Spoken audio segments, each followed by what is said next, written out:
गरीब वर्सेस अमीर का नवरात्रि।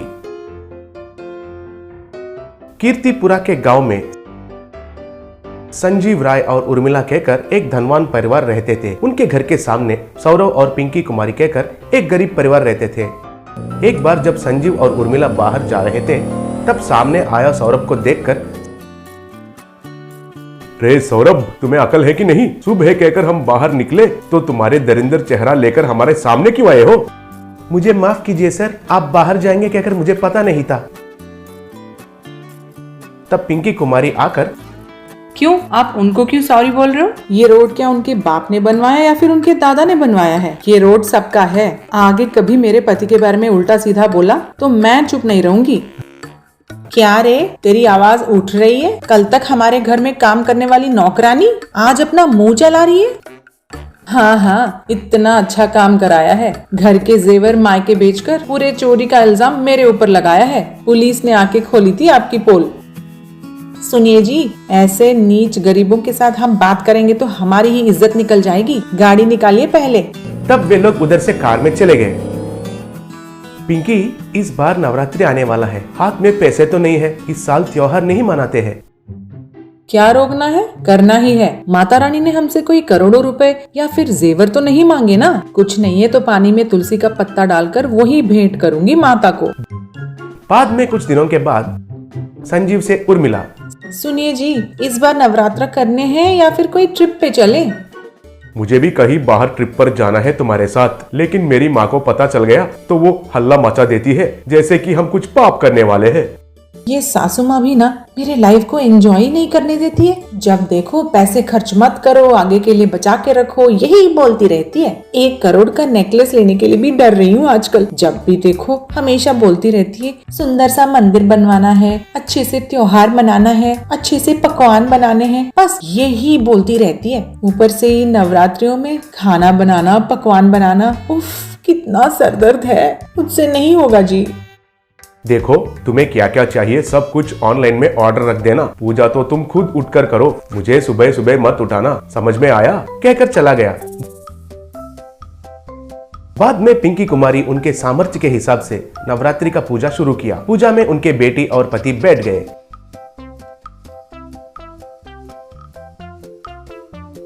लेकिन उर्मिला तो उनका ऑर्डर किया गया पकवान से अकेली पूजा करने लगी।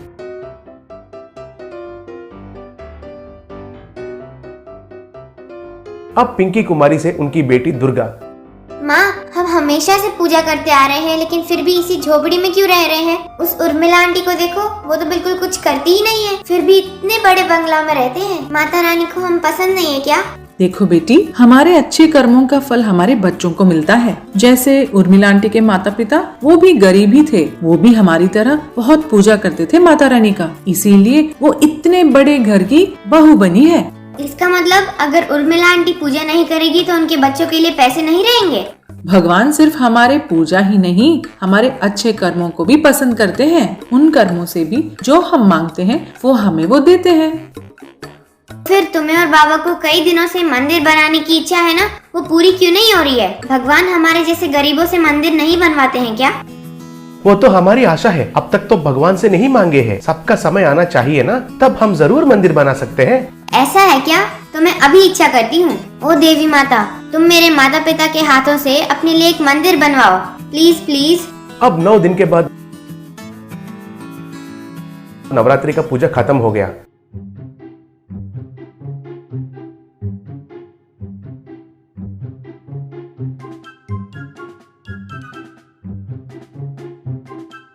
संजीव का मां अरुंधति पिंकी कुमारी के घर आई और पिंकी से, कुमारी मुझे माफ कर दे, जब मैं यहाँ नहीं थी तब तेरे ऊपर शिकायत लगा के तुझे निकाल दिया करके मुझे बहुत बुरा लगा। मैं जानती हूँ तुम कितनी अच्छी हो, मगर क्या करूँ, मुझे कुछ लोगों की वजह से बहुत कुछ खोना पड़ रहा है। तुम्हारी शादी में तुम्हें संपत्ति देना चाहती थी, वो भी तुमने मना कर दिया था, मगर अब तेरे पास मैं इसलिए आई क्योंकि मैं अपनों पर विश्वास नहीं कर सकती और तेरे ऊपर एक बड़ा सा बोझ लगाने आई हूँ। ये क्या माँ जी, मैंने कभी आपकी बात को टाला है? आप बस हुक्म कीजिए, आप जो भी कहेंगे हम जरूर करेंगे। मुझे कई दिनों से एक सुंदर सा मंदिर बनवाने की बड़ी इच्छा है बेटी। उसके लिए मैंने पैसे भी इकट्ठे किए हैं, मगर मैं अपनी बहू पर विश्वास करके उसके हाथों में ये पैसे नहीं रख सकती, क्योंकि ये पैसे ले जाकर वो कोई जेवर खरीद लेगी। तुम दोनों को ही ये जिम्मेदारी लेनी पड़ेगी। माँ जी, एक बार और आप सोच लो, बाद में संजीव बाबू को गुस्सा ना आए।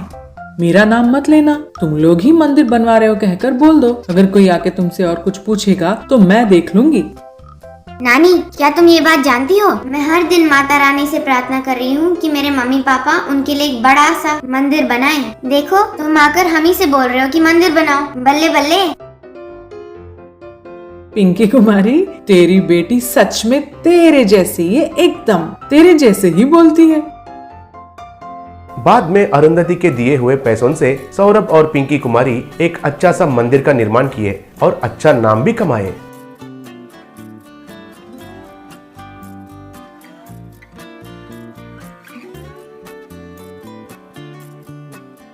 गरीब भेलपुरी वाला। इंदौर में चेतन नाम का एक गरीब भेलपुरी वाला रहता था। वो बहुत कम लाभ के साथ ही भेलपुरी का धंधा करता था। उसका भेलपुरी बहुत स्वादिष्ट होता था, इसीलिए आसपास के गांव के भी लोग आकर वहां पे भेलपुरी खाते थे।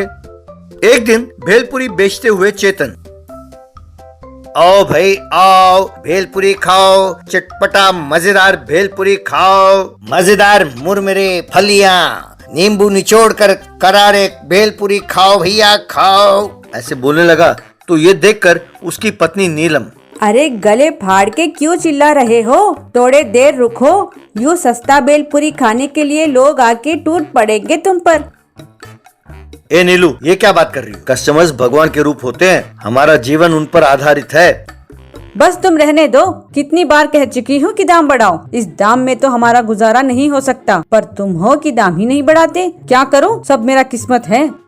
तुम चुपचाप काम करो, ऊपर वाले ने जो हमारे नसीब में लिखा होगा वही मिलेगा। यूं बात कर रहे थे कि तभी वहां पर कार में बैनर्जी नाम का एक बिजनेसमैन आया। तभी और भी बहुत सारे लोग भेलपुरी खाने वहां पहुंचे। नतीजा ये हुआ कि बैनर्जी को भेलपुरी मिलते मिलते देर हो गई। भेलपुरी खाते हुए बैनर्जी, भैया तुम्हारा भेलपुरी बहुत ही बढ़िया है। अरे ये तो कुछ भी नहीं है साहब। भेलपुरी की दुकान को खोलने के बाद मेरे पति गाना भी गाते हैं, वो भी मजेदार होता है।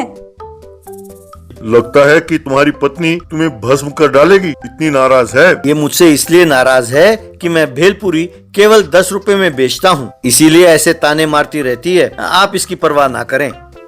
क्या सिर्फ 10 रुपए? अरे भैया इसमें तुम्हें बचेगा क्या? जानते हो शहर में यही भेलपुरी 50 रुपए का मिलता है। वैसे तुम जानते हो कि मैं यहाँ क्यों आया हूँ? मैं भेलपुरी बिजनेस का एक चेन शुरू करना चाहता हूँ। मैंने सुना है कि इस गांव में तुम्हारा भेलपुरी का दुकान बहुत मशहूर है। मैं यहाँ स्टॉल खोलूंगा, दाम 30 रुपए रखेंगे, उसमें जो मुनाफा होगा हम दोनों आधा आधा कर लेंगे। क्या कहते हो? ये तो ज्यादती है सर। हम जो बिजनेस करते हैं उसमें 10% बच जाए तो काफी है सर। मैं आपके साथ नहीं जुड़ूंगा सर। ये नहीं जुड़ने वाले सर, मैं जानती हूँ। सवेरे से अब तक मुझसे गधे जैसे काम कराता है, पर 1 रुपया भी नहीं देता है। मेरे मेहनत को तो ये गिनते ही नहीं है सर। लोग इसके बेबसी का फायदा उठाते हैं। देखो चेतन, जो मेहनत हम करते हैं उसका फल अगर ना मिले तो जो भी मेहनत करो वो बेकार है, इसलिए अच्छी तरह से सोच लो। सर, वो जो ऑफर है वो मुझे दे दीजिए, मैं चलाती हूँ। इसके साथ मेरा कोई ताल्लुक नहीं है सर। वाह भाई, तुम तो सुपर वुमन हो। तुम्हारी हिम्मत की मैं दाद देता हूँ। तो कल ही तुम्हारे लिए एक भेलपुरी की रेडी लगा कर दूंगा, तुम शुरू कर देना कल से। इस तरह कुछ ही दिनों में चेतन की रेडी के सामने ही एक भेलपुरी की रेडी बैनर्जी ने लगाया। नीलम उसे चलाने लगी। आओ भाई आओ, केवल 5 रुपए में भेलपुरी खाओ, कह के चिल्ला रहा था चेतन। ये सुनकर नीलम, क्यों पतिदेव, जो थोड़ा बहुत दिमाग था वो भी चला गया? हाँ, 5 रुपए में भेलपुरी बेचते हो?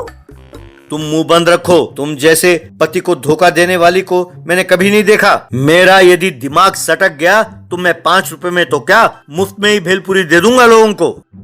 हाँ हाँ, फिर भीख मांगते फिरना। मैंने तुम जैसे लाचार आदमी को कहीं नहीं देखा। तुमने कभी मेरे लिए जिंदगी में 1 ग्राम सोना भी खरीद के दिया है?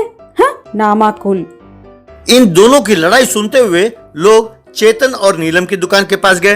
नीलम के पास गए एक ग्राहक। ये क्या बहन, सामने वाली दुकान पर तो वो 5 रुपए में बेच रहा है भेल और तुम 30 रुपए कहती हो।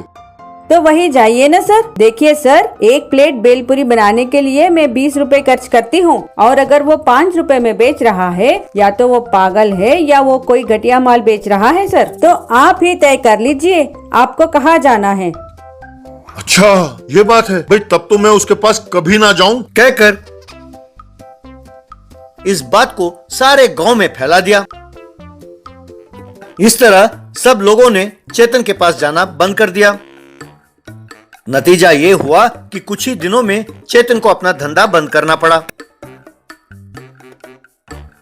देखा इन लोगों को, इतना भी एहसान नहीं है कि तुम भेलपुरी सस्ते दाम में दे रहे थे। कहाँ गया इनका विश्वास। दाम ज्यादा होने पर भी मेरे ही पास आ रहे हैं। तुम एक काम करो, मेरे पास काम करो, मैं तुम्हें तनख्वाह देती हूँ।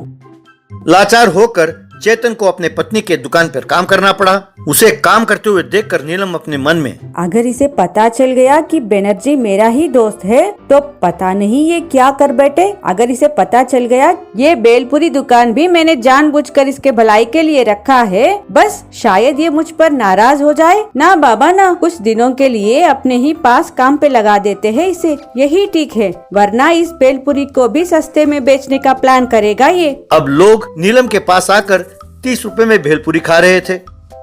नीलम और चेतन की दुकान खूब चलने लगा।